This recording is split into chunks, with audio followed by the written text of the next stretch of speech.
Muy buenas tardes a todos.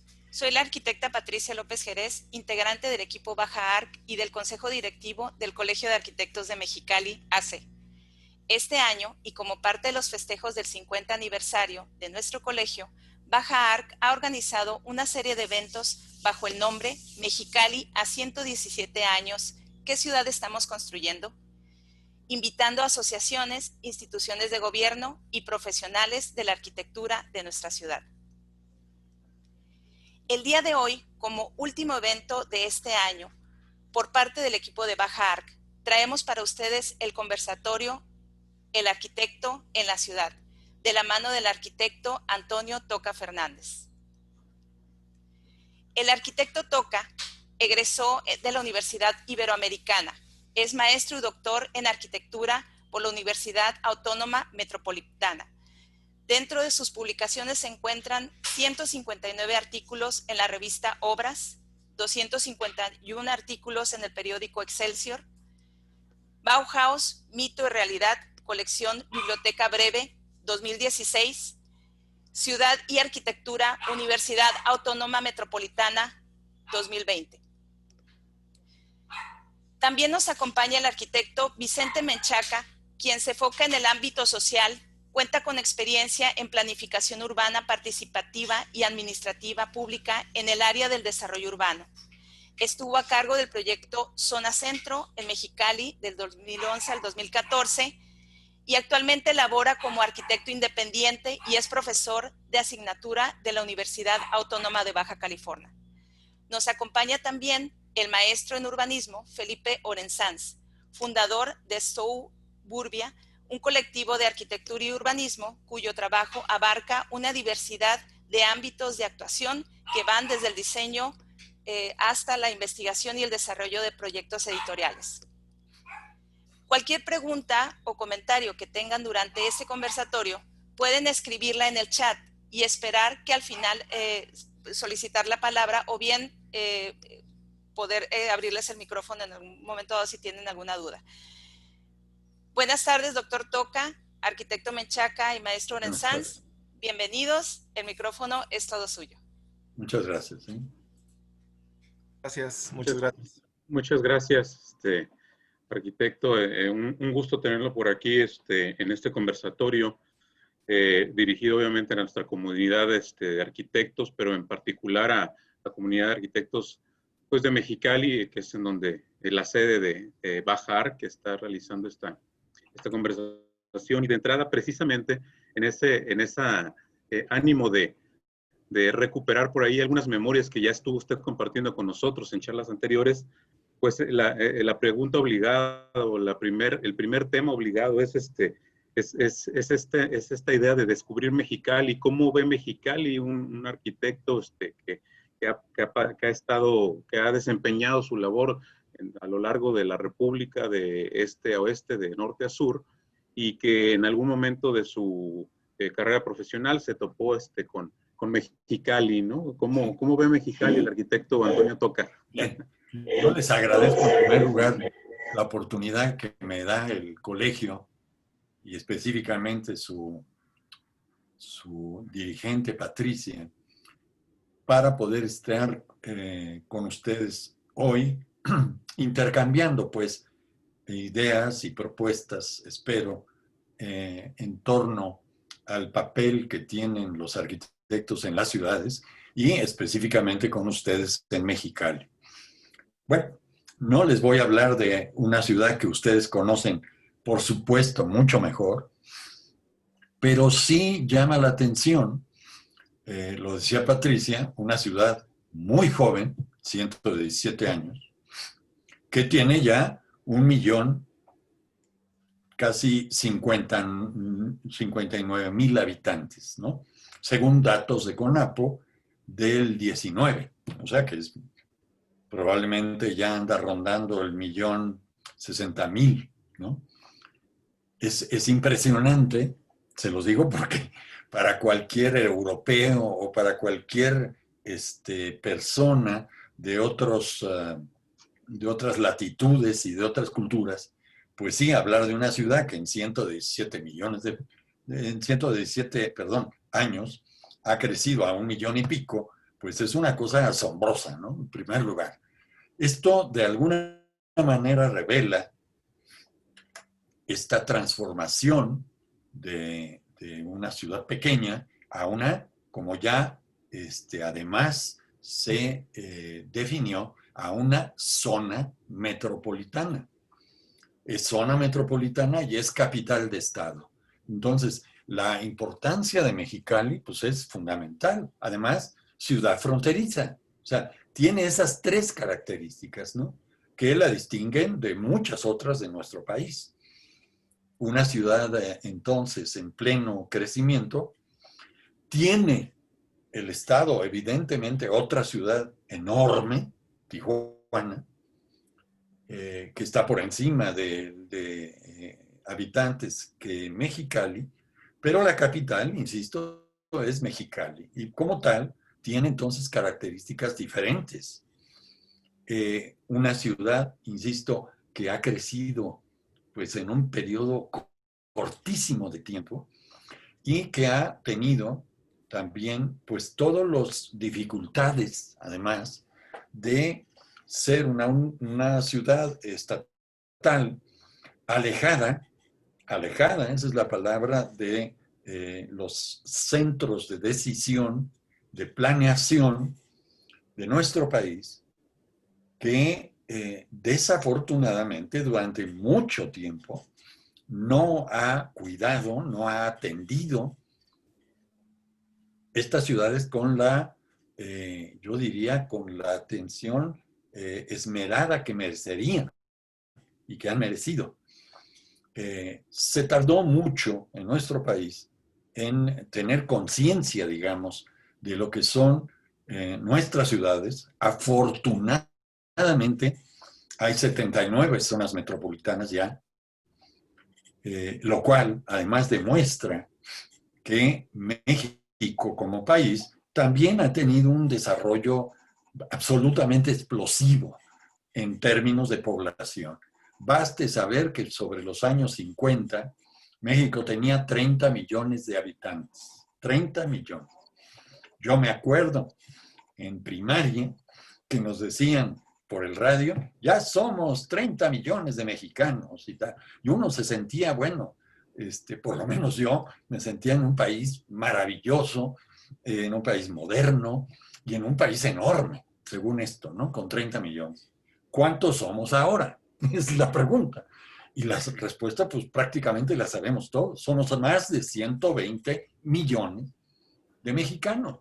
Esto lógicamente, pues lleva a preguntarse cómo ha sido este desarrollo explosivo, ¿no? En 2, 3 generaciones, una explosión de 30 a 120, o sea, 4 veces ha crecido la población del país. Esto es increíble. A una persona, les insisto, en Europa, le da a uno esas cifras y dice, pero no, espérate, debe de haber una equivocación, ¿cómo es posible? Países que crecen, pues no sé, a un ritmo muy por abajo del nuestro, pues lógicamente, y eso hay que entenderlo, no han tenido los problemas que nosotros tenemos que enfrentar. Hay una publicación, no sé si ustedes han tenido ocasión de consultarla, pero es muy interesante, realizada por Cedesol, ¿sí? En 2013, que se llama Expansión de las ciudades en México. Y es el estudio de 1980 a 2010, 30 años. Si uno consulta, está muy bien hecho, además, es una muy buena publicación, gratis, se puede entrar y solicitarlo por vía internet, pero para cualquier interesado en cuestiones urbanas y sobre todo en la evolución de nuestras ciudades, pues es una referencia muy importante porque no es que lo muestre el estudio, pero el hecho de que cuando uno lo aborda, se puede dar cuenta de varias cuestiones. Uno, el enorme ¿cómo diría? El enorme paso de 1980 a 2000 con las poblaciones que salen ahí en estas ciudades. Hay un detalle de cada una de las ciudades importantes de nuestro país, por supuesto incluido Mexicali y muchas otras, que demuestra con cifras y sobre todo hay planos, eso es muy interesante para muchos que estamos interesados en este tema, planos que muestran literalmente la explosión del crecimiento de las ciudades. Aquí hay dos datos importantes. Por un lado, el crecimiento de la población, pero hay otro en esos planos, en esa información, que es el crecimiento de superficie de las ciudades. O sea, las ciudades han crecido no solo poblacionalmente, sino también han crecido espacialmente. Se han literalmente expandido sobre los terrenos que, digamos, quedaron disponibles. Y un primer dato que es asombroso es que en promedio, todas esas ciudades han crecido cerca de 10 veces su superficie. O sea, hay, por supuesto, datos de algunas que han crecido más, menos, etc. El caso, por ejemplo, de Querétaro. Querétaro ha crecido su superficie urbana 16 veces en ese proceso del 80 al 2010. Cualquiera, no se necesita un posgrado, no se necesita tener ni siquiera una licenciatura, pero cualquiera que entienda y que le den ese dato, una ciudad ha crecido 16 veces en 30 años, ¿no? Pues sí es para preocupar. Y sobre todo, en 30 años, la población de esa ciudad no ha crecido 16 veces.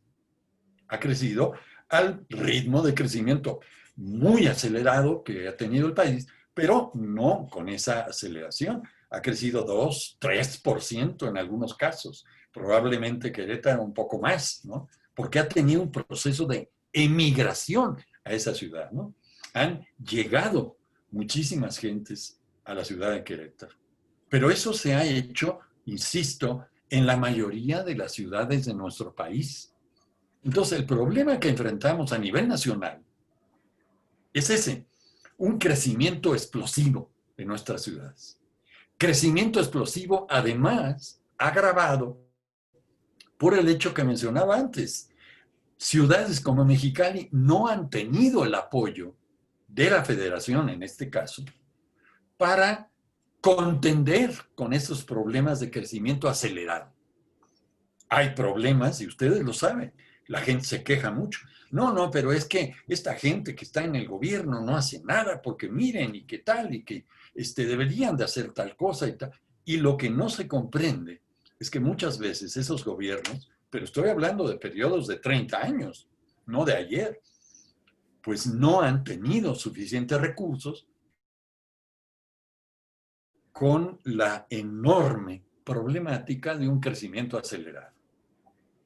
Pero no sé cómo lo veas tú, Vicente. Me gustaría, o Felipe, que interviniéramos para un poco poniendo en perspectiva el asunto de Mexicali. Sí, ¿no? Poniendo en perspectiva precisamente estas preocupaciones. No sé, Felipe, si te surge por ahí algún cuestionamiento. A mí en particular, algo que se comentaba en charlas anteriores acerca de los factores que, digo, usted ha tenido la experiencia de por ahí de regresar a Mexicali, no solo de estar en Mexicali, no solo en una ocasión, no con diferentes motivos profesionales. Sí. Por ahí se pudiera a lo mejor delinear algunos factores que han contribuido en el caso particular de Mexicali a esa expansión, a esa explosión, no solo expansión, sino que prácticamente es como explosión. No sé, Felipe, tú cómo veas por ahí ese aspecto. Sí, pues no sé si quiera contestar a esa Y después yo tengo por aquí una pregunta que quiero hacer, digamos, en términos de la relación, por ejemplo, en Ciudad de México y Mexicali. Pero bueno, no sé si quiera primero el arquitecto toca abordar. Sí, pues yo básicamente identificar factores. ¿Qué nos hace diferentes de otras ciudades? Bueno, pues aquí lo que les mencionaba Vicente, ustedes son ciudad capital, uno, ¿no? O sea, ya pasan a formar parte de 32 ciudades, punto, ¿no? Claro. Que son ya diferentes y que tienen que ser diferentes, por tanto, a las demás, a las 79 inclusive zonas metropolitanas. Hay ciudades enormes, aquí tienen a su vecino, Tijuana, una ciudad mucho más grande. Y sin embargo, sí es diferente Mexicali. Es asiento de poderes estatales que no tiene Tijuana. Punto. ¿Qué otra característica tiene Mexicali? Que comparte, por supuesto, con Tijuana, con Ciudad Juárez, con otras ciudades a la frontera. Ustedes están con un límite en un borde. Eso es muy impresionante porque la mayoría de las ciudades en México no tienen esos límites. No tienen un borde. Tienen una frontera, quizá con otros estados, comparten, como en el caso de La Laguna, ¿no? Varios estados, esa localización de varias ciudades que conforman la región de La Laguna. Ustedes no. Ustedes tienen una frontera que es un borde, que es un muro, dice el personaje de Trump, que debe tener. Un muro, lo cual es una estupidez, pero en fin.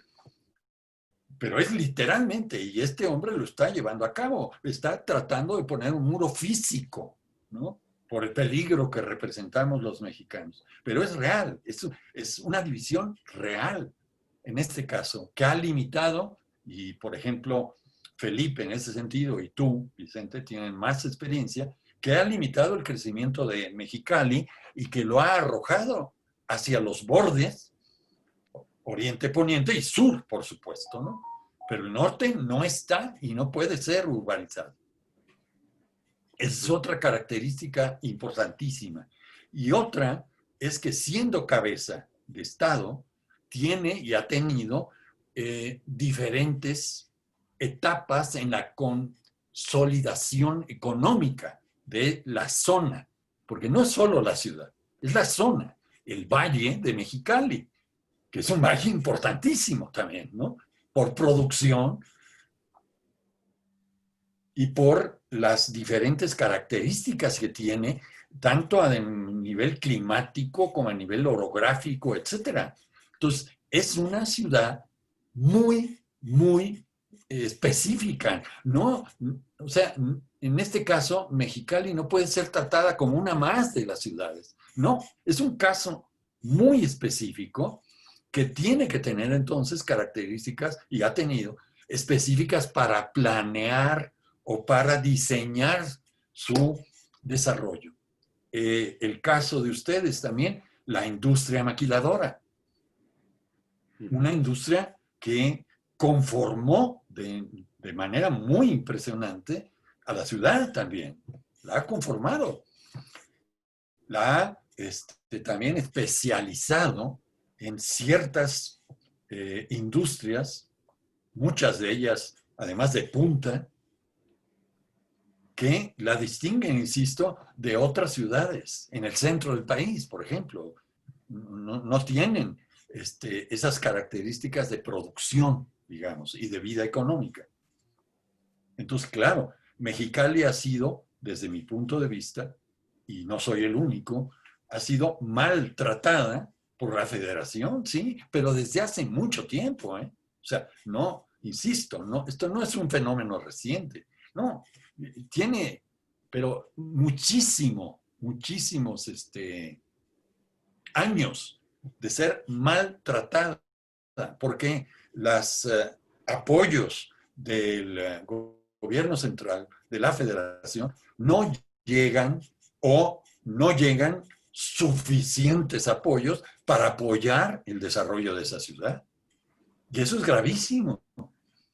gravísimo. Ahora, nuestro país es relativamente joven en ese sentido y sí, claro, han tenido que pasar años para ir consolidando inclusive organizaciones, en este caso gubernamentales, que se encarguen primero de esa planeación y después de completar o ayudar al desarrollo armónico de estas ciudades. ¿Qué ha sucedido? Pues lo que vemos, ciudades enormes, o sea, la Ciudad de México, Guadalajara, Monterrey, Puebla, con, bueno, millones de habitantes y un descuido enorme en ciudades que debieron consolidarse de manera más natural, de manera mucho más, yo diría, no solo planeada, ahí falló la planeación, sino equilibrada, justa, o sea, además justa para todo el país. Y esto, desafortunadamente, aún ahora, hay mucha gente que no lo entiende y al no entenderlo, no lo apoya. Eso es lo más grave. Claro. Sí, después de la pregunta de Felipe, me gustaría retomar nada más un poquito de su experiencia como funcionario acá por el norte. Sí. Pero a ver, Felipe, adelante. Pues bueno, de alguna manera, y sé que hay un montón de otros temas que estaban en el guión, pero bueno, esto se está poniendo bueno. Creo que la pregunta que tenía tiene que ver con estos últimos temas que mencionaba de los apoyos y un poco el tema que creo que va a introducir Vicente en términos de su labor como funcionario. Finalmente, bueno, a mí me ha tocado, yo crecí en Ensenada, estudié en Mexicali la carrera y luego me vine a la Ciudad de México y aquí he seguido. Entonces, me ha tocado estar un poco en estos distintos contextos. Creo que este diálogo de alguna manera está presente, digamos, como yo no puedo evitar ver este hecho de que hay una especie de diálogo que no tiene que ver con este diálogo en particular, sino que tiene que ver con que la historia del país se ha construido de esa manera entre el centro y la periferia, ¿no? Es decir, digamos, si usted mencionaba por ahí, decía, bueno, Mexicali no es una ciudad más, es una ciudad importante, pero da la impresión de que siempre se habla en ese sentido, de un universo que excluye a la Ciudad de México, ¿no? La Ciudad de México como una ciudad que por las inercias propias del país, está en una categoría aparte. Todos sabemos que es un país sumamente centralizado, que la Ciudad de México ocupa un papel sumamente hegemónico en términos políticos, económicos, culturales y demás. Y creo que es que con todo y que ciertas cosas se han equilibrado, sigue estando muy centralizado el país. Recién hace 3 semanas salieron, creo, los resultados del Sistema Nacional de Creadores de Arte. Ayer o antier salieron los resultados de jóvenes creadores del FONCA, los dos. Y una queja que es recurrente que se veía en redes sociales, decir, bueno, siguen siendo apoyos para creadores de la Ciudad de México en un, no sé, 70, 80%. Es decir, ¿qué pasa con el resto del país? Entonces, mi pregunta va un poco en ese sentido, ¿no? Es decir, ¿cómo en el marco de esta centralidad que sigue estando muy presente, muy marcada, cómo se hace desde ciudades como Mexicali para construir una práctica, un discurso arquitectónico urbano contrahegemónico que ayude a seguir equilibrando en la medida de lo posible la relación entre centro y periferia? Sí. Vicente, ¿tú tienes alguna cuestión? Sí, no, pues básicamente aquí retomando la inquietud que se pone sobre la mesa, ¿no? Yo quisiera dirigir precisamente ese cuestionamiento un poco a la experiencia que tuvo que tuvo por ahí en Mazatlán, ¿no? En Sinaloa, Sí. como funcionario y cómo precisamente se enfrenta en esta periferia a esos pues digamos, a esas políticas que dejan a todas las ciudades satélites, ¿no? de la República, aunque sea manifiesta su relevancia y como o lo que comentaba ahorita, muy, muy contundentemente y que no lo había visualizado yo así al menos, dice, pues Mexicali está dentro de un grupo de ciudades sumamente reducido en su calidad de ciudad capital, ¿no? Sí. Entonces, en su experiencia, precisamente como funcionario de gobierno, como un poquito respondiendo al cuestionamiento de Felipe, ¿cómo se hace para pelear contra esa natural, contra esa digamos, inercia con la que se ha venido planeando, se ha venido construyendo la planeación en nuestro país? Sí, mira, yo afortunadamente tuve, sí, la oportunidad de trabajar durante 6, casi 7 años en Sinaloa como subsecretario de Desarrollo Urbano. Y ahí sí te enfrentas, como cualquier funcionario, a problemas muy concretos, ¿no? O sea, la planeación, desafortunadamente, en muchos sentidos, ha sido un ejercicio que no, digamos, no es que no aterrice, claro que aterriza, hay planes, hay desarrollo, hay etc. Sí, pero la planeación ya ligada al día a día, además a las demandas de la sociedad organizada, es muy diferente.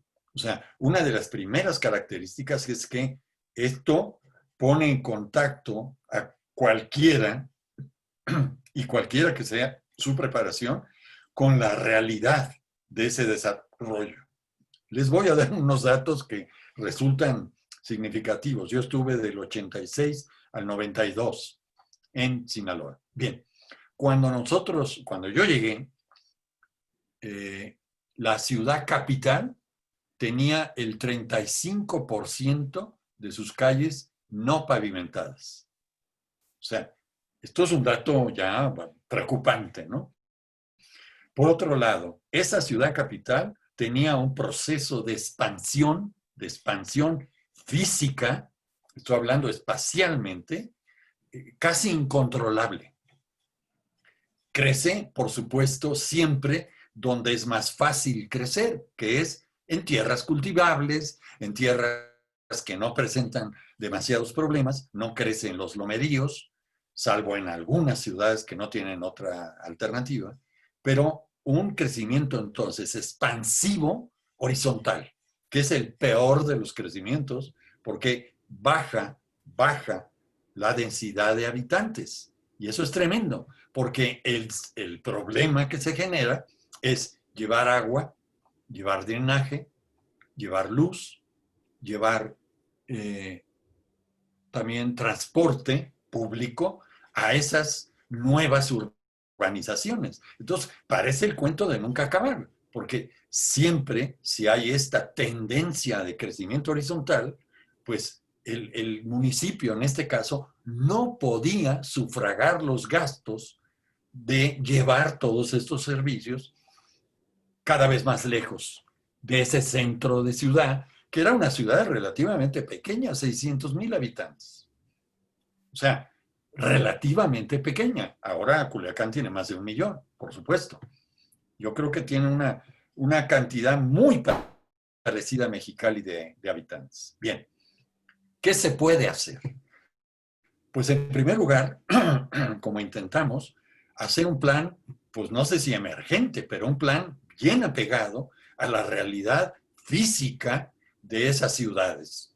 Tiene, como ustedes saben, 3 grandes ciudades: Mazatlán al sur, al centro Culiacán y en el norte Mochis, junto con Guasave, que es también otra ciudad importante. Pero la ventaja de Sinaloa en ese sentido, y no es en todos los estados, es que no es dispersa, está equilibrado su desarrollo en un polo norte-sur. Un caso completamente diferente a Oaxaca, que está concentrada en una ciudad, punto, Oaxaca, y tiene 500 y pico municipios. Y los pobres municipios, pues a ver cómo le hacen, porque no hay recursos para esa cantidad enorme de municipios. Entonces, ¿qué se hizo? Atender problemas que realmente eran sumamente importantes. La falta de recursos de los municipios. Una, no reforma, una actualización del catastro. Así, tan simple como eso. Había gente que no pagaba su predial hacía 5 o más años. No lo pagaba. ¿Por qué? Pues porque el catastro no estaba, digamos, actualizado, porque no le obligaban a pagar su predial, etc. Y sin embargo, y eso nos dimos cuenta inmediatamente, eran predios que tenían todos los servicios. Es increíble. Tenían agua, luz, drenaje, pavimento y policía.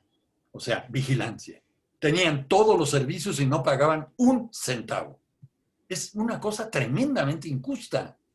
¿Para qué? Para todos los demás. Para la persona que paga sus impuestos de predial. Es una injusticia que había personas, se los digo sinceramente, con 10 y 15 lotes baldíos, además, baldíos, que no pagaban un centavo. Nada, ¿no? No se recaudaba un centavo. ¿Qué se hizo? Pues una revisión primero de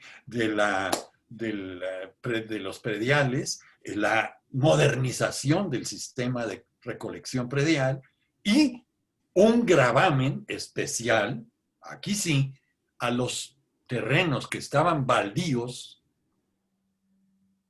porque el baldío lo que hace es estar, por así decirlo, aprovechándose de la inversión de todos sus vecinos para aumentar su valor artificialmente, porque no ha invertido un centavo. Les digo que no pagaron ni siquiera el predial. Entonces, se discutió en Cámara, fue un relajo, y finalmente se aceptó un pago de impuesto del 2% a predios que estaban baldíos, con la condición de que si el predio se ponía en circulación, esto es, se construía, etcétera, se cancelaba ese pago. Eso generó, se los digo sinceramente, en los primeros 2 años, dinero suficiente para que el municipio empezara un programa emergente de pavimentación en colonias populares. O sea, son casos tan específicos, ¿no?, que no se pueden generalizar.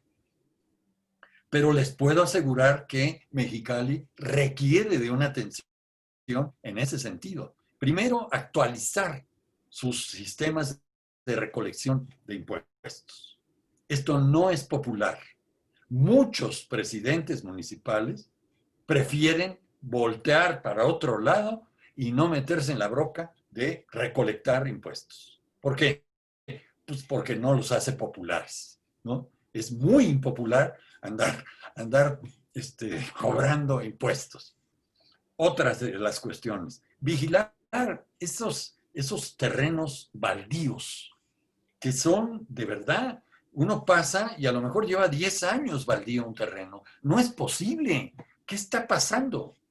Pues el dueño está esperando la mejor oportunidad para vender su terreno después de 10, 12, 15 años de acumular plusvalías. El tema de la plusvalía, pues hay gente que se le habla de esto y dice, no, esa es una medida comunista. Las plusvalías las aplican en Estados Unidos, por favor. O sea, ¿qué es? La inversión que hace el Estado vía municipio o estatal hace que la ciudad incremente su valor, sobre todo en las zonas centrales.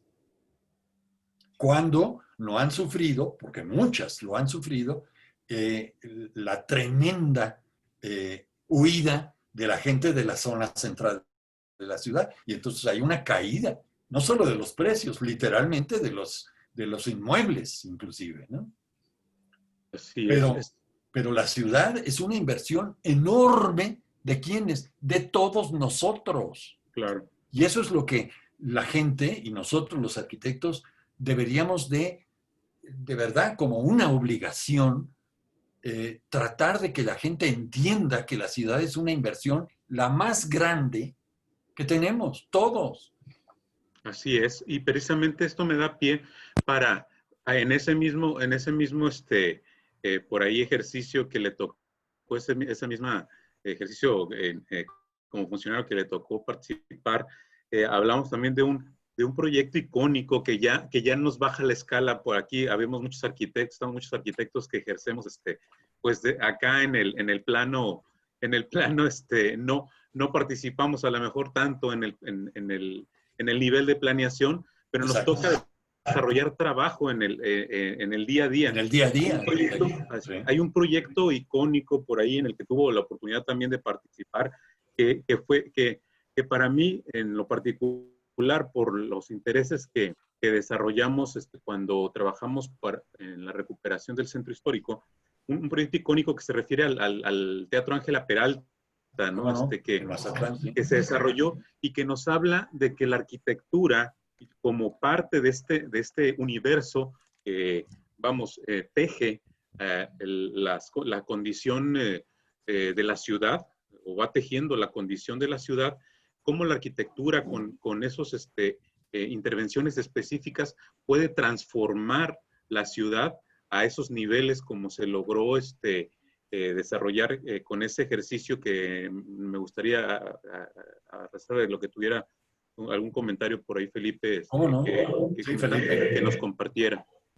No, adelante, estaría excelente escucharla. Bien, el caso del Ángela Peralta es un ejemplo, yo creo que muy modesto, porque fue un proyecto muy modesto, es la recuperación de literalmente, una obra prácticamente en proceso de demolición casi, ¿no? O sea, este teatro en su momento, ¿qué quiere decir? A principios del siglo XX, fue un teatro importante, era un teatro regional, se presentaron ahí figuras importantes a nivel internacional en teatro, en ópera, en ballet, etc. Y como sucedió en todo el país, estos teatros entraron en un proceso de deterioro. ¿Por qué? Porque surgió el cine, se inauguraron entonces salas de cine, y estos teatros poco a poco pues languidecieron primero y después prácticamente fueron abandonados. Este teatro inclusive se convirtió en un cine. O sea, el mismo teatro, pues le pusieron una pantalla y vamos a cobrar, ¿no? La entrada y pasamos películas. Le tocó esta época de cine, funcionó muy bien, pero también como el cine ha tenido su proceso de deterioro, y entonces las salas grandes ya no eran rentables, se exhibía solo una película, y entonces la gente dejó de ir. Tan dejó de ir que cuando yo tuve la oportunidad de conocerlo, pues era una ruina. Se había caído el techo. Recuerden que Mazatlán es un lugar en la costa y entonces pues los huracanes entran y muchas veces, como sucedió, pues levantaron literalmente el techo, se lo llevaron por los aires y ese espacio entró en un proceso gravísimo de deterioro. Abandonado, vandalizado, etcétera, etcétera. Así lo encontramos. Bien, ¿cuál fue la alternativa? Porque se vio, ¿no? Con las autoridades municipales. No, pues es una construcción vieja, dijeron, pues hay que demoler, ¿no? Porque es un peligro, algunos muchachos ahí se meten y hasta se drogan. Toda esta leyenda negra de que un espacio no usado, pues es como un foco de infección. Se optó por tratar, así se empezó, tratar de poco a poco recuperar el teatro y hacer algunas obras, sobre todo de consolidación, ¿no? Se retiraron cerca de 8 toneladas de escombro, se limpió y, por supuesto, se desarrolló un proyecto muy sencillo con arquitectos de Mazatlán, el arquitecto Loya, que tenían una experiencia con ese tipo de programa, digamos, ¿no? Ya con un plano, ya con la autorización del municipio, se empezaron a hacer modestísimas intervenciones en el teatro. La más importante fue techarlo otra vez. ¿Cómo? De la manera más sencilla, ¿no? Un techo a 2 aguas, después se le puso un plafón, etc. No les digo más que se llevó cerca de 4 años la remodelación, le decía a la gente. No, en realidad fue una reconstrucción de ese teatro. ¿Qué pasó? ¿Qué empezó a pasar? Al quitar ya ese foco, porque sí era un foco, de deterioro en la zona central, además, de Mazatlán. Está a 50 metros de la Plaza Machado. Es una plaza histórica de Mazatlán, muy importante, muy deteriorada también. La gente que vivía en esa zona histórica de Mazatlán vio más atractivo salir e irse a la periferia, ¿no? A estos nuevos fraccionamientos, las casas quedaron entonces abandonadas, etcétera, etcétera. Un proceso grave de deterioro urbano. Bien, como se empezó a recuperar el teatro, se empezaron a dar unas primeras funciones, se organizó afortunadamente un festival cultural que se daba en las 5 principales ciudades de Sinaloa: Mazatlán, Culiacán, por supuesto Mochis, Guasave, y estoy olvidando una, ¿cuál es? Guamuchi, nada menos que la cuna de Pedro Infante, ¿no?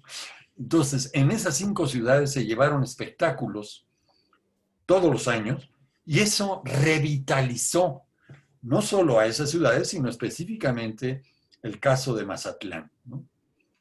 Poco a poco, empezó de verdad, así poco a poco, se empezó a, digamos, a remodelar un pequeño restaurantito que estaba enfrente, una señora de la esquina que tenía sopes y tortas, etcétera, pues acomodó un poco sus mesas, le hizo una veranda, etc.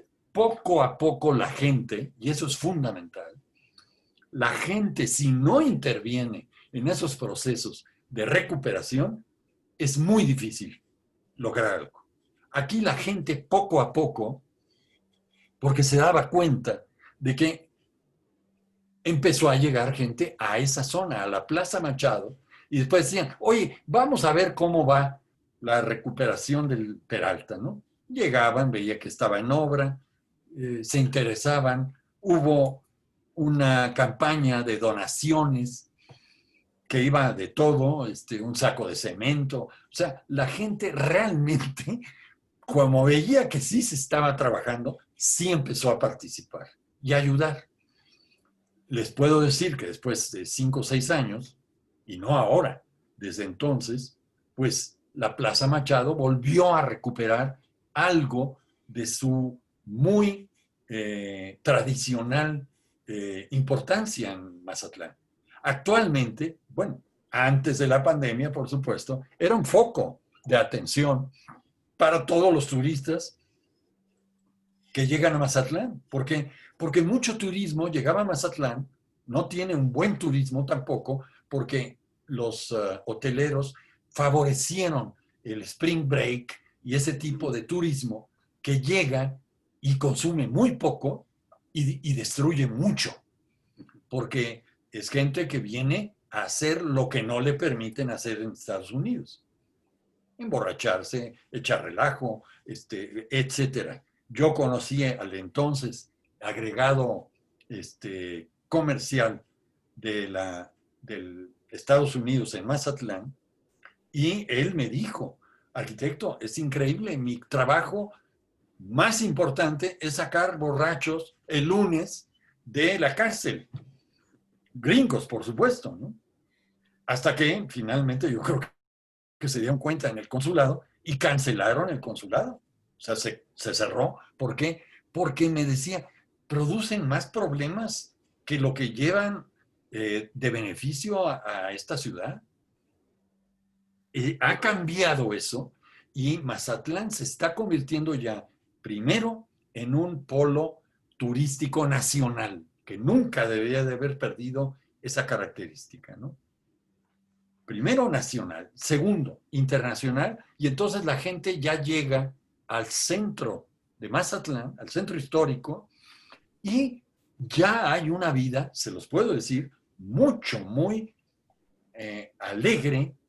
La gente es bastante alivianada, es muy participativa, le gusta el fandango, le gusta la juerga y se pasa muy bien en el centro ya actualmente en Mazatlán. ¿Eso sucedió también en Culiacán? Sí, ciertas plazas públicas pues abandonadas, muy deterioradas, se intervino, se limpió muchas veces, se recuperaron edificios históricos en proceso gravísimo de deterioro, y uno de ellos es ya el Museo de Arte de la ciudad de Culiacán, lo que antes había sido la cárcel.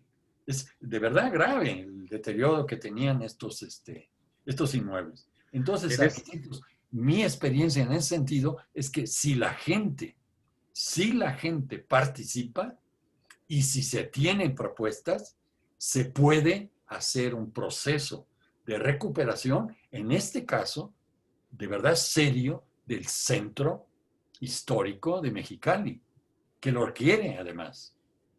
En ese sentido, precisamente en el mismo nivel digamos, de exigencia que las circunstancias actuales nos demandan a los arquitectos en este contexto tan complejo como se ha venido planteando de lo que constituye nuestras ciudades actuales.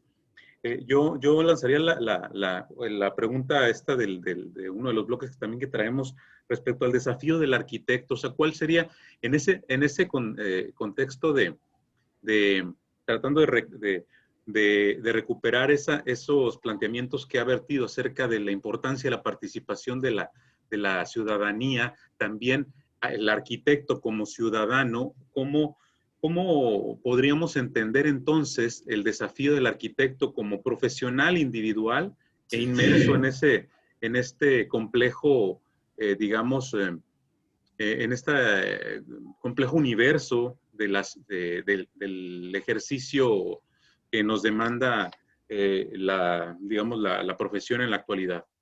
Mira, Vicente, Felipe, yo creo que el primer paso es el que está dando Patricia, por ejemplo, ¿no? La agrupación. O sea, los arquitectos tenemos que entender, pero en serio, a fondo, la importancia de los organismos gremiales. En este caso, el colegio. El colegio es una agrupación de profesionistas responsables de qué?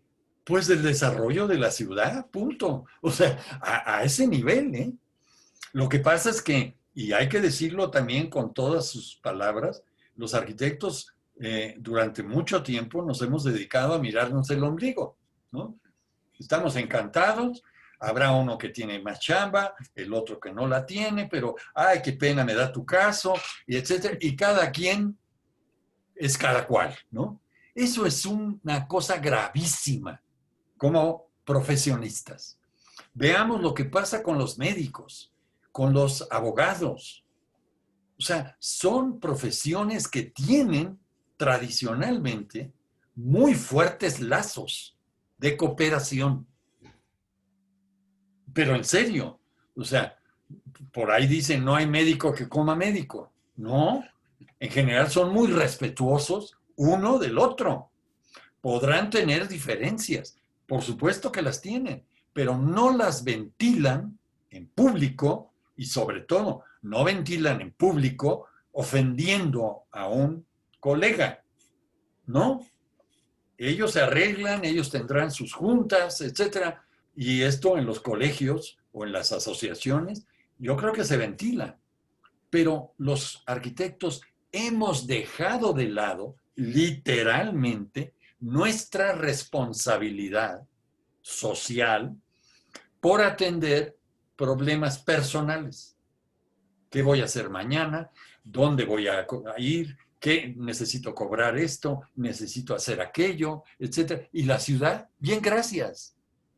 Tan bien, gracias, que de repente pasa uno por las calles y dice, pero ¿quién demonios hizo eso, no? Uno averigua y resulta ser que es un arquitecto. Madre santísima. O sea, ¿qué no tiene un poco de cuidado, pues, con su calle, con esa calle donde está ese edificio, con su barrio? O sea, cada uno de nosotros tenemos la obligación, no es elección, es obligación de cuidar y de mejorar la ciudad. Eso es clarísimo. Y el colegio está precisamente para eso, para organizar esa fuerza cívica, esa fuerza profesional en bien de la ciudad. Algunos de ustedes, tú estás, por ejemplo, en la universidad. Es importantísimo el papel de los arquitectos en la universidad. Están formando nuevas generaciones. Esas generaciones deben tener también como objetivo participar en la ciudad. ¿Cómo? No sé si tú, algún profesor, Felipe, escribiendo. ¿En qué? En los medios de comunicación. Patricia me hacía favor de decir que tengo 251 artículos en Excelsior. ¿De qué? Pues de la ciudad. Sí. ¿Sirven para algo? Yo espero que sirvan para algo. Pero por lo menos creo que es un llamado.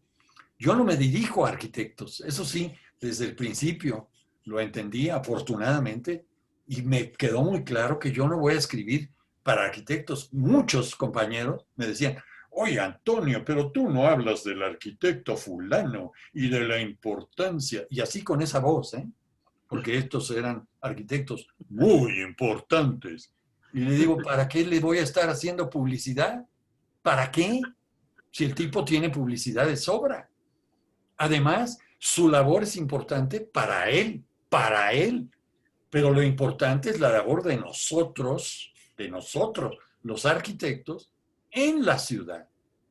Ahí es donde tenemos que participar, ahí es donde tenemos que decir a la mayor cantidad de gente posible la importancia de nuestro trabajo.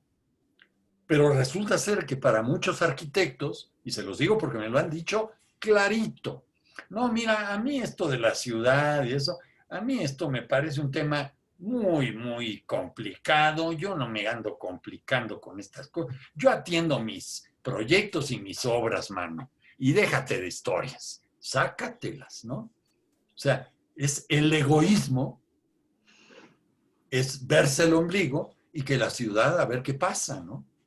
Y estamos viendo, por lo menos en la Ciudad de México, un deterioro en muchísimos lugares de la ciudad y parece que nadie interviene. Nadie dice, oigan, por Dios, este edificio que se acaba de demoler es importante y era importante, ¿no? Porque históricamente es importante. Algunos ni siquiera porque estaban declarados monumentos, no, porque eran parte de una colonia, por ejemplo, de clase media, y daban de alguna manera un perfil de esa colonia en la ciudad. Pues se los están cargando sin ningún problema. Y el problema es que muchas de esas acciones las hacen arquitectos, precisamente, sin ningún respeto al vecino, sin ningún respeto a la ciudad y sin ningún respeto a sí mismos, porque ellos tienen la obligación, creo, de conformar una mejor ciudad. Y una ciudad, lo decía nada menos que Ricardo de Legorreta, decía, imagínense ustedes una calle en cualquier ciudad construida por los 3 o 4 o 5 arquitectos más famosos de esa ciudad, uno tras otro, uno tras otro. Él decía, sería una pesadilla, hombre, por Dios, estarían peleándose cada edificio con el vecino. No, hombre, hay que trabajar para la ciudad, decía. Y hay veces que se puede trabajar muy modestamente. ¿Cómo? Hombre, si tengo un terreno de 10 metros de frente, por Dios, no me voy a hacer un monumento a mí mismo, ¿no? O sea, que atiendo a mi cliente, le hago una casita bien hecha, bien construida sobre todo, y funcional.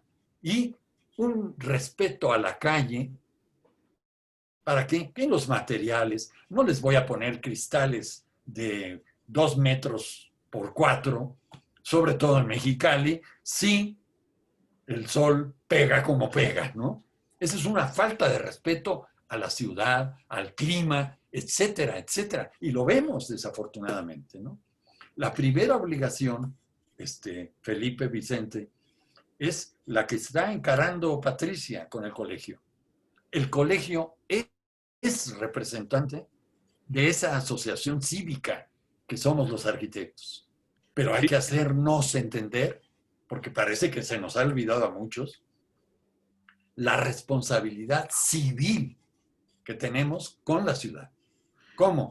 Organizándonos, haciendo propuestas como la tuya, o sea, de recuperación, de que un edificio, aunque sea, hombre, una esquina, por Dios, ¿no? Pero algo concreto en qué trabajar. Y después, claro, en algunos casos, inclusive hasta enfrentarse a las autoridades para decir, oiga, hay que hacer esto y no hay que hacer esto. Punto. Así es. En precisamente, ya como para cerrar un poco y darle entrada a las preguntas por aquí, las inquietudes del público, nada más para cerrar, entonces, contando con que tenemos esos pequeños esfuerzos, esa oportunidad, ¿no? Como acción individual, ¿qué puede un arquitecto, cómo puede un arquitecto entonces abonar a esa legitimación de la profesión? ¿Cómo podríamos abonar en lo individual a esa legitimación de la profesión, ¿no? Fíjate, Vicente, primero en la universidad. A mí me parece una tarea fundamental, la educación. ¿Cómo? Haciendo que los proyectos que se desarrollen en la universidad sean reales, sean de Mexicali, no de Las Vegas, Nevada. No, están en Mexicali, hay que actuar en Mexicali. Punto. ¿Cómo? Hay cantidad de problemas urbanos. Uno de ellos, la vivienda.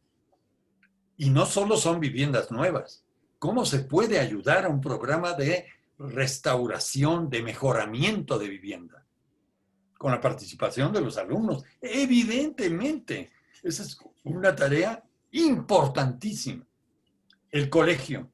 El colegio tiene, como lo están haciendo ustedes, que encabezar algunas propuestas y elevarlas como colegio a las autoridades correspondientes. Elevarlas. Sí, decir, mire, aquí hay esto, y esto es lo que se tiene que hacer, se debe de hacer. ¿Por qué? Porque ustedes están elegidos por el pueblo. Y al pueblo esto sí le va a beneficiar. Esta es otra tarea importantísima. Otra, difusión. La difusión que cada uno de ustedes haga en los medios que tengan para hacer que la conciencia del arquitecto recupere el terreno que hemos perdido, cual socialmente nos hemos retraído, porque es más cómodo. Porque si yo tengo clientes, pues a mí que me importa el resto, ¿no? Yo aquí me arreglo, yo aquí hago, yo aquí tal. No, o sea, las asociaciones, además de arquitectos, han tenido históricamente intervenciones importantísimas. La Academia, por ejemplo, Nacional de Arquitectura, está recuperando su presencia y está organizando, como lo está haciendo Patricia, estas pláticas que están abiertas al público a nivel nacional, ¿no? Y ha habido una plática de varios arquitectos especialistas de alguna manera sobre arquitectura religiosa, sobre restauración, sobre recuperación del patrimonio, sobre el nuevo papel de los museos, sobre habitación, vivienda. Hay otro, lo hubo recientemente, el papel de las mujeres arquitectos, ¿no? ¿Cuál es el papel de estas jóvenes, en algunos casos muy talentosas? Tú tienes la experiencia, yo la tengo en la universidad, y yo he tenido alumnas de verdad, de una enorme talento y enorme capacidad. Sin embargo, se enfrentan a un mercado de trabajo que las discrimina. Todavía, a estas alturas, hay una discriminación para las mujeres en la profesión. No es la única, sí, no es la única, pero es grave que también entre los arquitectos se den estas discriminaciones. Y otra cosa que debo de mencionar, participar en concursos, en propuestas que rebasen inclusive a la ciudad. Alguien de ustedes mencionó, no sé si fuiste tú o Felipe, lo de los Sistema Nacional de Creadores. Yo participé como jurado, me invitaron, yo creo que alguien se equivocó, a participar tanto en una de jóvenes creadores como en otra de creadores. Les puedo decir con toda claridad que hay un bloque que no permite la entrada de gente que no sea del centro de la ciudad. Punto. Así, a ese nivel, ¿no? Lo tienen copado. Es una cuestión injusta, me parece tremendo. Es una injusticia brutal. Uno de los jurados, no doy el nombre porque es una quemada, dijo a los que estábamos ahí, mira Antonio, porque yo estaba abogando por jóvenes, eran jóvenes, 98 tuvimos propuestas y se estaba reduciendo ya pues, el número de becas posibles, y el tipo con toda desfachatez, porque no fue honestidad, desfachatez dijo, mira Antonio, no hay que hacerse bolas, si tienen talento, están en la Ciudad de México. Digo, es un insulto, como yo le dije, oye maestro, fíjate lo que acabas de decir, pero ¿cómo es posible que digas una estupidez de ese tamaño? O sea, solo la gente de talento está en la Ciudad de México. Afortunadamente, Felipe, Vicente, y ustedes lo saben, hay mucha gente de mucho talento en muchas ciudades de México. Muchas. Y están surgiendo ya esas gentes. El caso, por citar uno, de la escuela, así le dicen ahora, de Mérida, los yucas. Agárrense con los yucas, porque entran a todos los concursos, entran a todos los reconocimientos habidos y por haber, y están arrasando. Ha llegado ya al extremo de que en una de las últimas, en la Bienal Nacional, uno de los jurados también, es que de repente hay gente que dice estupidez y media, pero lo dice, oigan, no, ya son demasiados premios para los yucas. O sea, como reclamándole al jurado que habíamos dado demasiados premios para los yucas. Y varios dijimos, oye, es que se lo merecen, papi, se lo merecen, nada más ven las obras. ¿Cómo empezaron los yucas? Así, poquito a poquito, en la universidad, formando nuevas generaciones, en el trabajo profesional, trabajando con grupos, ellos se agrupaban y entraban a concursos y pegaron durísimo en los concursos nacionales. Y en obras que pequeñas, porque lo curioso es que estos ya dominan, por ejemplo, la restauración de pequeñas viviendas. ¿En dónde? En el centro de Mérida. Le han dado la vuelta al centro con estas intervenciones en casitas que estaban de verdad casi abandonadas, en ruinas, les entran, las refuncionalizan y son pequeños hotelitos, son un restaurantito, una tienda de muebles, y han hecho cosas maravillosas. Entonces hay que entender nuestro papel. Nuestro papel está con la gente, está ligado a la ciudad, y la ciudad, esperemos, es de todos, a pesar que muchos creen que es suya. Eso es lo Excelente. ¿no? Excelente. Ya fuimos desde Mexicali hasta Yucatán. Hasta Mérida.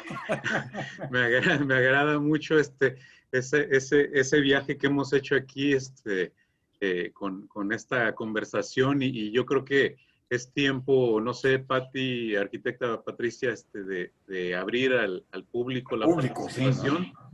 Para ver si hay algunas inquietudes y algunos cuestionamientos que pudieran manifestar, ya sea aquí como lo comentaste en el chat. En el chat, sí. Sí, abrimos el micrófono para alguien si quiere participar. Agradecerle al arquitecto Antonio la regañada. Sí. No, pero no a ustedes, Patricia. Ustedes están haciendo su esfuerzo, ¿eh? Sí, es la muy verdad. Importante. Sí, la intención, como se había comentado de este evento, pues es precisamente llegar a este análisis, ¿no? A esta reflexión respecto primero a nuestra ciudad, que era lo que más nos interesaba como un punto de partida. Y bueno, más adelante, pues empezar a buscar estas estrategias de cómo empezar a influir en la ciudad, ¿no? Como colegio, como gremio, y además impulsado por este equipo de jóvenes, ¿no? Que como ustedes se han dado cuenta, son jóvenes casi todos recién egresados, que traen muchísimas ganas de hacer cambios. Exactamente. Y de alguna manera, pues este tipo de eventos precisamente tenía ese motivo, ¿no? El hacer este análisis y empezar a involucrarlos a ellos con las estrategias de cambio, ¿no? Con sentirse cada vez parte de estos cambios que se pueden lograr a partir del colegio y a partir de esta reunión de voluntades, ¿no? Que eso es tan necesario. Exacto. Por ahí creo que hay una pregunta. Sí, una persona, sí. Sí, dice, buenas noches, una pregunta es la arquitecta Fernanda Córdoba. ¿Cree que la arquitectura será muy diferente después de la pandemia? Pues no sé, Vicente, Felipe, ¿cómo la ven?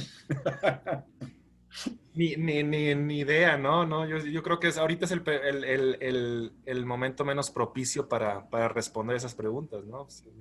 Estamos en plena pandemia, habrá que, no sé, ni idea. En plena pandemia, sí. Sí, es prematuro. Yo creo que sería prematuro por ahí vertir un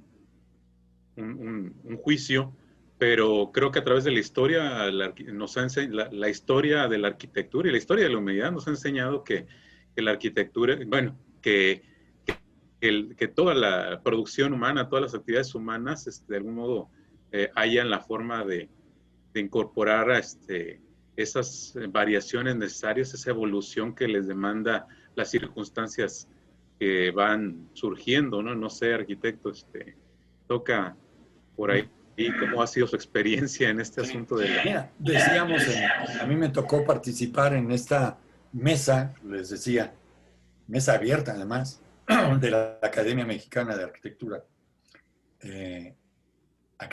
Nacional de Arquitectura, sobre museos y qué pasaría. Esa fue una de las preguntas. ¿Qué va a pasar con los museos?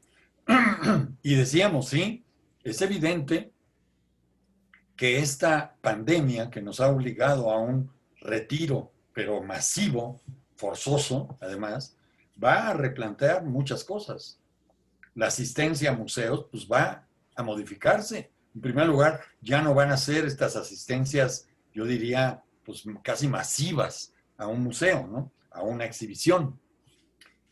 Pero lo que en este caso podría ser una propuesta es sacar al museo a la calle, punto. Ay, oiga, no, pero está usted loco. ¿Cómo vamos a sacar las obras de arte? No, o sea, no sé si ustedes sepan de la experiencia que a mí me parece muy interesante y que podría ponerse, si no se ha puesto ya en operación en Mexicali, de las bardas, le dicen así, la barda de Chapultepec.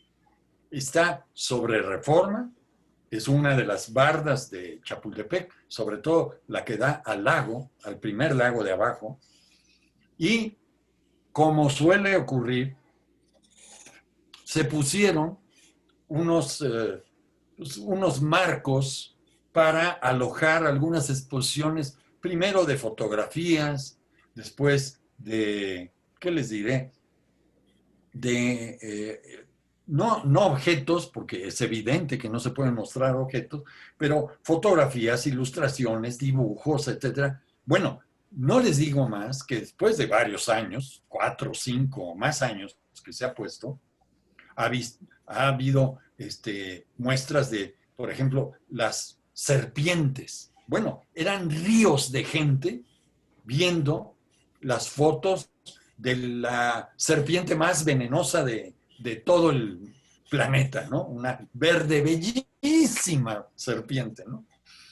Pero ha habido también exhibiciones sobre, por ejemplo, cultura, la evolución de los carteles en México, inclusive estrellas del cine nacional, fotos en blanco y negro, de todas las estrellas que en su momento fueron importantes en el cine mexicano. Eso, que es modestísimo, no se requiere nada más que una barda, probablemente, y convencer, eso sí, a las autoridades que no lleguen y destrocen esos marcos, que les den un mínimo de cuidado, puede suscitar que la gente vaya y recupere una calle completa, ¿no? ¿Por qué?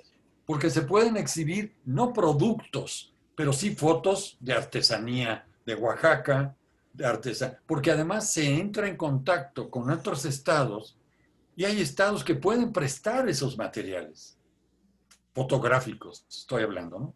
Así es. Los tejidos en México, paso, mecha, o sea, se pueden llenar 2 cuadras de fotografías de tejidos mexicanos, ¿no? Desde el norte hasta el sur.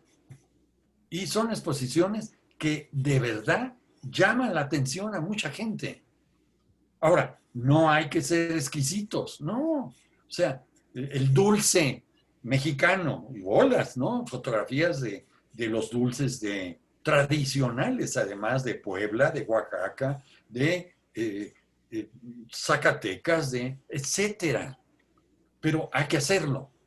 Sobre todo, Patricia, ahí el papel del colegio es importantísimo, porque estas propuestas podrían ser encabezadas por el colegio. Oiga, miren, aquí tenemos esto. Tan, tan, va a estar en tal lado, esto, tal. Y empezar modestamente, tampoco hay que pegar de brincos, ¿no? No, modestamente, como dicen por ahí, pero constante, ¿no? Que la gente sobre todo vea el trabajo de arquitectos como ustedes, interesados en su comunidad y en su ciudad. Para mí eso es importantísimo. Sí, y hablando un poco de la vocación de los museos, ¿no? Ya se demostró que esta vocación puede cambiar. Tradicionalmente los museos eran conservación y restauración hasta que llegó el Museo Papalote, donde Exacto. cambió todo el concepto que se tiene de un museo, donde un museo tradicional era no tocar y de repente en este museo era tocar. Entonces, creo que la vocación de los museos se ha probado que puede ser modificable también, ¿no? No son instituciones inamovibles, ¿no? Y particularmente aquí localmente tuvimos un ejercicio precisamente en el muro que usted comentaba. Galería Fronteriza hace algunos años hizo pues el montaje de algunas obras de artistas locales sobre este muro. Fue un ejercicio muy, muy interesante porque se logró conciliar, digamos, el permiso y un poco las voluntades del otro lado de la frontera. Complicado el ejercicio porque las escaleras pues la aprovecharon algunos de los inmigrantes que están viendo la oportunidad y bueno, la tomaron para brincarse, claro, fueron atrapados inmediatamente, pero ese ejercicio aquí también se intentó con mucho éxito. Y Patricia, por ejemplo, una exhibición de obras de arquitectos de Mexicali, una exhibición fotográfica, que cada arquitecto interesado, ustedes lo pueden hacer, 90 por 60 o 1,20 por 90, con un formato hecho por ustedes, y obras de arquitectura de Mexicali. Vámonos. ¿Cuántas? Pues ¿cuántos quieren participar? ¿Y se consiguen lugares? Por supuesto que se consiguen. Sí, sí, claro. Una escuela puede prestar su aula magna para esta exhibición, etcétera. O sea, el caso es que la gente vea, como está viéndonos en este caso, que el colegio está realmente dinámico, ¿no? Sí. Aquí nos comentan en el chat, voy a unir ahí dos preguntas de María Eugenia Cortés y de Elis Silis. Ellas son estudiantes de arquitectura, dice que pues, les gustaron mucho los consejos hacia los profesionistas, pero si tiene algún consejo para los estudiantes. Y bueno, pues qué le falta a las nuevas generaciones de arquitectos que recién salen, ¿no? ¿Qué es esta parte que usted cree que le falta, ¿no? Ahí, por supuesto, la opinión de Vicente es importantísima, ¿no? En mi caso, a los alumnos hay que dejarles claro que el paso por la universidad es eso, es un paso, pero no es todo. O sea, la formación de un arquitecto no es solo pasar por la universidad y ya, como muchos piensan, ¿no? Ah, ya me recibí, vámonos, ¿no? No. El problema con los arquitectos es que tenemos que tener educación continua. Y lo que esto significa para un arquitecto es darse cuenta de en qué ciudad vive. Eso es lo primero. Saber a fondo la estructura de su ciudad, cuáles son sus edificios importantes y por qué, qué se está haciendo a nivel de ese desarrollo de la ciudad y sobre todo, cuál va a ser la participación de estas muchachas en ese desarrollo. ¿Cómo? Preparándose, observando, viendo obras en proceso de construcción. ¿Por qué? Porque se aprende de cómo se está construyendo determinado edificio y que no es mío, no es mío, pero voy y veo qué se está haciendo, porque es una manera extraordinaria de aprender. O sea, la tarea del arquitecto, igual que la de los médicos, y abogados, etcétera, no termina en la universidad. Yo diría, se inicia en la universidad, pero es una educación continua. Hay que saber en dónde se vive, en qué calle vive cada una de ellas, cuáles son las características de las casas de esa calle. Ah, no, ya las sé, seguro, ¿no? Porque muchas veces pasamos por la ciudad como o sea, con una inconsciencia impresionante para una gente que se supone que va a ser arquitecto, que un médico, que un licenciado, que un contador pase por una calle y no sepa si la casa que vio tiene 2 o 3 pisos, pues es ciertamente pues, comprensible. Pero que alguien que vive ahí no sepa qué edificio está en la esquina de su calle, me parece increíble. Y si es un buen edificio o no, y por qué. ¿Dónde está la entrada de ese edificio? Etcétera. Y la gente cree que es como, no, pues es que no me fijo. Pues fíjate, porque un arquitecto se tiene que fijar, punto. Si no, ¿quién se va a fijar? ¿No? Bien. Claro. Bueno, aquí hay otra, pues, nos gusta que nos eche porras, arquitecto. Entonces, por aquí el arquitecto Alfredo Gallardo dice, ¿qué mensaje podría enviar a los profesionales que ocupan puestos públicos en pro de la ciudad? Pues en primer lugar, que asuman su responsabilidad. Eso es lo más grave, ¿eh? Porque muchas veces, y lo sabe él, se tienen que enfrentar a cuestiones que no son agradables, ¿no? Gente que piensa y asume y actúa como si la ciudad fuera de ellos, punto, ¿no? Entonces yo tengo derecho a hacer tal cosa, ¿no? Y muchas veces su papel va a ser, no tiene derecho, por esto, por aquello, por tal. Depende del grado de, digamos, de trabajo en estos municipios o en el gobierno, inclusive estatal. Pero por modesto que sea el trabajo, es un trabajo que hay que ejercer con responsabilidad. Y por supuesto, con honestidad. que muchas veces es muy difícil parar a una gente en seco por las consecuencias que eso puede tener para esa persona. ¿Para quién? Para el que lo está parando, no para el otro. El otro está acostumbrado a hacer casi lo que se le dé la gana. Bueno, no sé si tienen algún comentario, arquitectos Felipe, arquitecto Vicente. Felipe, no sé. Adelante, Vicente, tú llevabas el guión ahí, no sé si quedó algo pendiente ahí en el. No, creo que cerramos bien, les digo, el trayecto, este viaje que nos aventamos de norte a sur Exacto. y de este a oeste.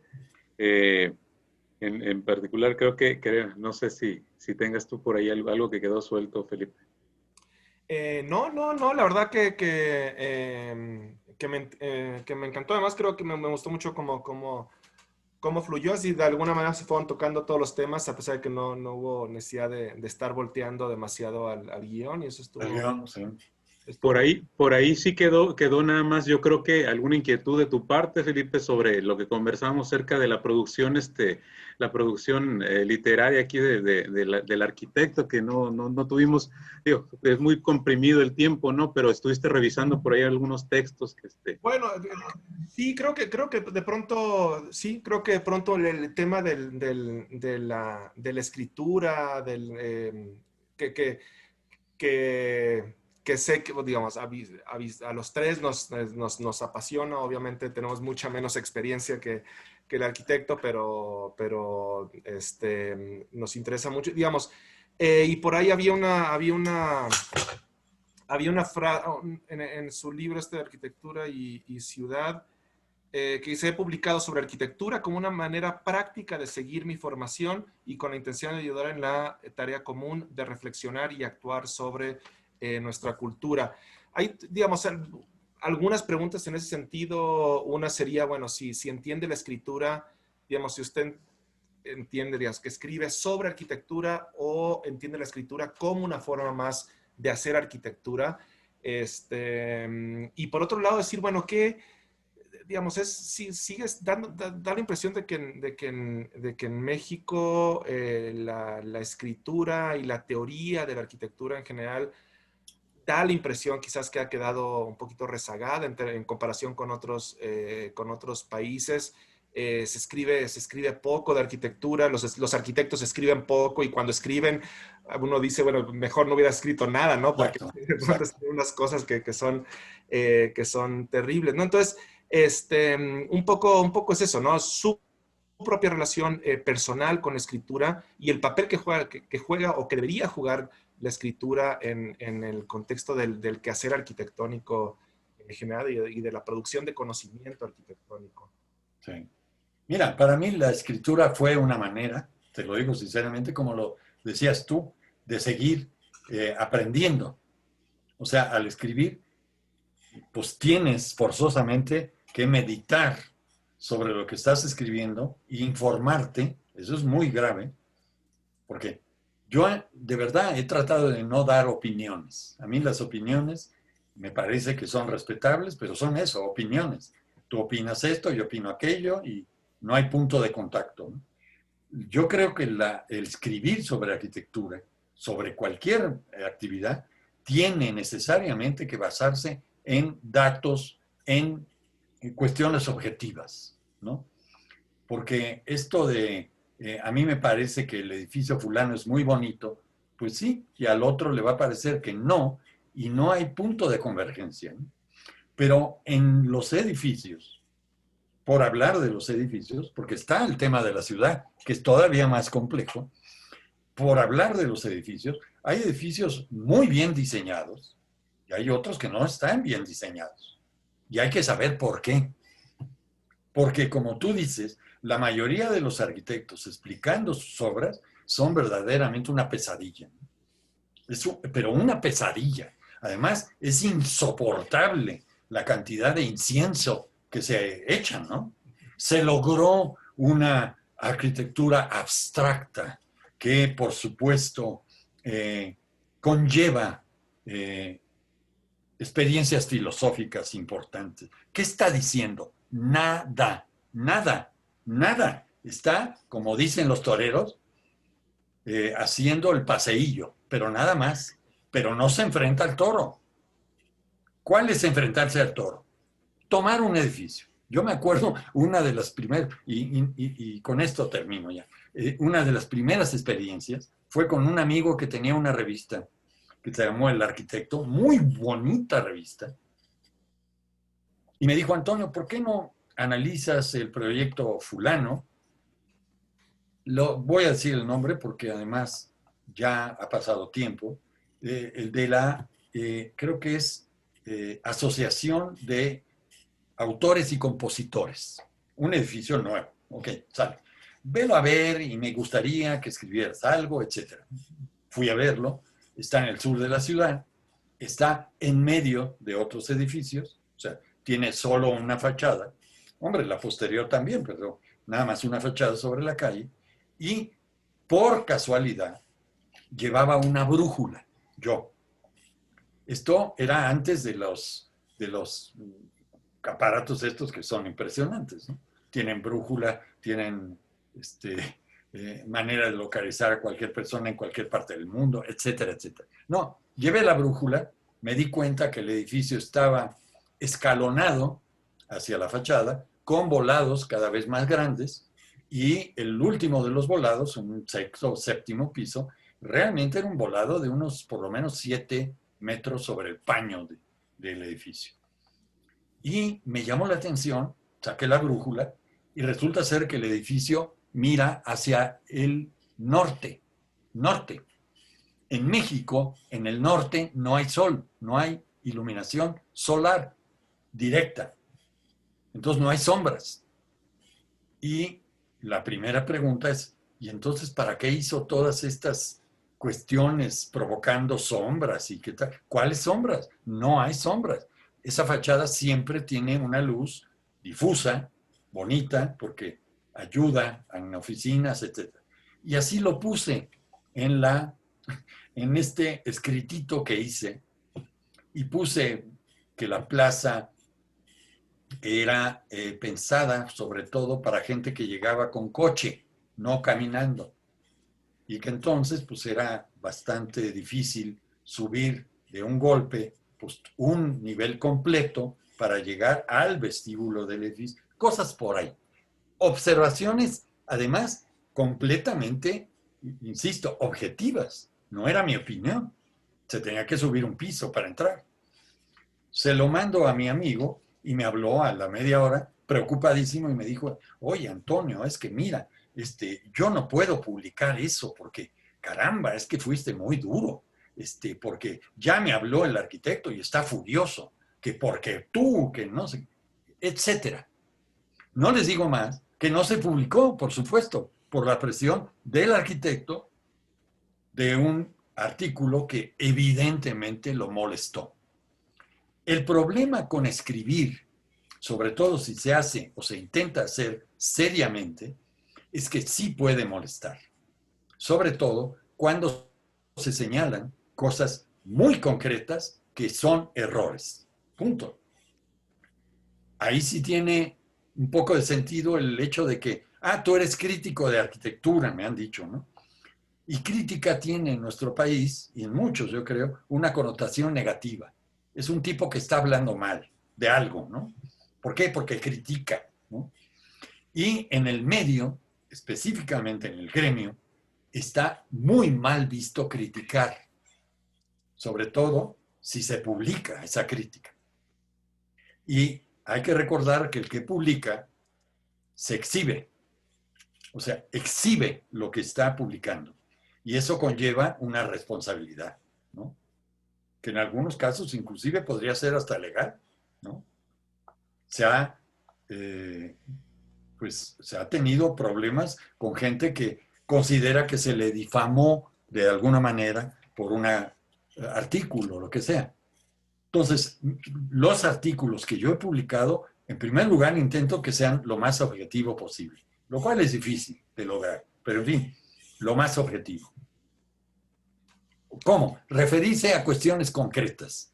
Nada de que la arquitectura abstracta y esto, el juego luminoso de la luz. No, o sea, no, porque eso es simplemente un intento de poesía de muy mala factura, ¿no? Yo he leído algunos, me acuerdo por ejemplo, de varios artículos sobre Barragán, y Madre Santísima, era para tirarse o de risa o de coraje, ¿no? El poeta de la luz. Barragán camina por la ciudad y nos invita a recogernos en los muros. Dios mío, ¿no? O sea, ¿eso qué le va a decir a un muchacho que está estudiando arquitectura? Por Dios, nada. Confundirlo, en el mejor de los casos, ¿no? Porque es importante Barragán y vamos poniéndolo en claro. Plas, plas, plas, plas, por esto, por aquello. Yo que al principio, yo creo que hablé y escribí muchísimo y muy bien sobre Barragán. Tengo actualmente ya una posición bastante crítica. Barragán, en la fase más conocida de su arquitectura, regresó, literalmente retrogresó, para, por ejemplo, construir techos a base de vigas de madera. Cuando él tiene, en 1933-35, edificios de departamentos con estructuras de concreto armado, punto, ¿no? Y en el 49, su casa tiene viguitas de madera.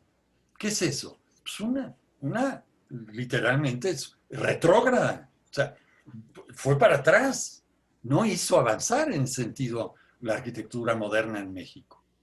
¿Tiene espacios sensacionales? Evidentemente. Pero desde el punto de vista técnico, de técnica constructiva, pegó un brinco para atrás. Y hay que decirlo. No es fácil, ¿eh? No es fácil escribir, porque yo sinceramente, se los digo, me he ganado más enemigos que amigos, ¿no? Pero es un ejercicio bastante bueno, precisamente como lo menciona, para seguir aprendiendo, ¿no? Para aprender. Exacto. Híjole, yo ya tendremos que armar otra sesión para hablar de Barragán, porque ya me quedé. Quedamos picados. Me voy a contar. Sí. No había visto esas vigas, no las había pensado de ese modo, pero ahorita me están chocando ya. Sí, claro. ¿Por qué? Sí, porque sí.